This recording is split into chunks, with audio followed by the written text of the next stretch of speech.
વડોદરામાં મદ્રેસા બનવાના લીધે રહીશો દ્વારા વિરોધ કરી કલેક્ટરને આવેદનપત્ર આપવામાં આવ્યું હતું। જૂનીગઢી વિસ્તારની મુકુલ ભારતી સ્કૂલમાં આવેલી સ્કૂલ સંકુલની જગ્યાએ વિધર્મીઓએ મદ્રેસા બનાવવા માટે ચાલી રહેલી તજવીજ જમીન ભાડે આપતા સ્થાનિક સહિત આસપાસના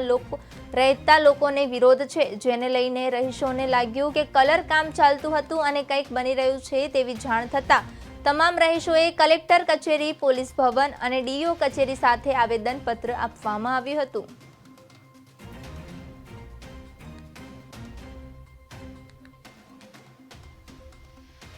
વડોદરામાં કલેક્ટરને લઈને આવેદનપત્ર આપવામાં આવ્યું છે, ત્યારે મદ્રેસા બનવાના લીધે રહીશો દ્વારા વિરોધ કરવામાં આવી રહ્યો છે। સ્કૂલ સંકુલની જગ્યાને મદ્રેસા બનાવવા જઈ રહ્યું છે, ત્યારે મુકુલ ભારતી સ્કૂલમાં આવેલી સ્કૂલ સંકુલની જગ્યાને વિધર્મીઓએ મદ્રેસા બનાવવા માટે ચાલી રહેલી તજવીજ જમીન ભાડે આપતા સ્થાનિક સહિત આસપાસમાં રહેતા લોકોને લઈને રહીશોને લાગ્યું કે કલર કામ ચાલતું હતું અને કંઈક બની રહ્યું છે તેવી જાણ થતાં તમામ રહીશોએ કલેક્ટર કચેરી, પોલીસ ભવન અને ડીઓ કચેરી ખાતે આવેદનપત્ર આપવામાં આવ્યું હતું।